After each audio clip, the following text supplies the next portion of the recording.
De hoxe vou falar do efecto na tertulia de hoxe vou falar do efecto dos cambios climáticos nos océanos e voume centrar fundamentalmente na acidificación dos océanos. E a acidificación dos océanos prodúcese porque cando o CO2 entra na auga de mar combínase con auga para formar ácido carbónico. O ácido carbónico é o que fai que o pH da auga de mar baixe, por iso as augas convertense en máis ácidas ou menos alcalinas. Entón, aparte de ter un efecto na capacidade dos océanos de retener carbono, porque os océanos son o maior sumidero de carbono da Terra, outro problema é o efecto que a acidificación dos océanos pode ter nos organismos mariños, por exemplo, en corais, en cocolitofóridos, que son os organismos nos que eu traballo. Estes organismos forman unhas placas de carbonato cálcico que como tiza, nos podemos imaginar que como tiza. Entón, estas placas de carbonato cálcico, se imaginamos un océano máis ácido, o problema é que potencialmente poden disolverse. Estos organismos necesitan estas placas de carbonato cálcico para sobrevivir. Entón, un problema para estes organismos é a supervivencia. Algúns destes animais e plantas están na base da cadena trófica, en particular un tipo de animal que produce este tipo son como caracoles mariños que chamanse terópodos, son a base alimenticia do pescado.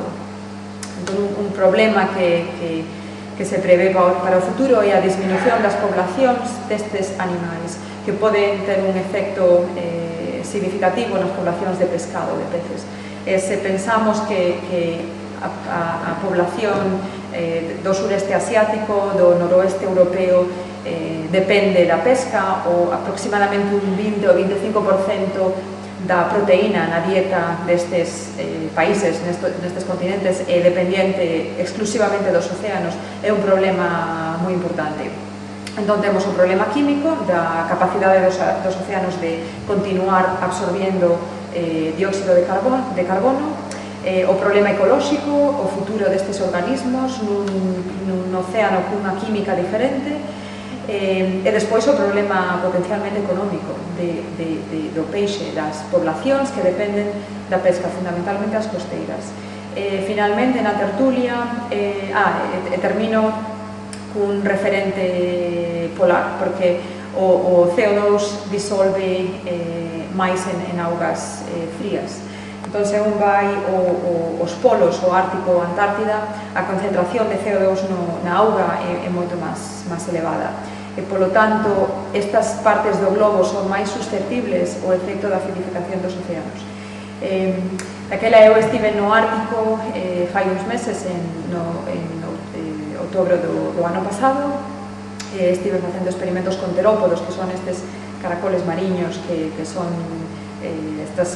chamase mariposas mariñas, son preciosos, se moven de arriba para baixo na auga de mar. Pénsase que o seu movimento está controlado polos ciclos lunares. Son uns organismos moi misteriosos, se coñece moi pouco deles, pero que sabemos que son fundamentais para a dieta do peixe. Entón, estive no Ártico e estou neste momento analizando as mostras, pero decidí traer unhas fotografías que serán parte dunha exposición fotográfica en Winchester, que é moi cerca de Southampton, que é onde eu traballo. En Winchester esta exposición vai ser en novembre deste ano no Discovery Center. Son fotos moi carismáticas porque ten osos polares, unhas paisaxes espectaculares, uns fiordos increíbles, uns glaciares que están disminuyendo, están decreciendo en tamaño. Entón, vou falar un pouco para rematar coa miña tertulia desta experiencia con artistas fundamentalmente de Canadá e de Estados Unidos, pero algúns tamén do Reino Unido, e como esta experiencia estética afectou as vidas destas personas. Desde que voltamos desta exposición, hai agora unha sinfonía ártica, unha obra de teatro basada nesta expedición.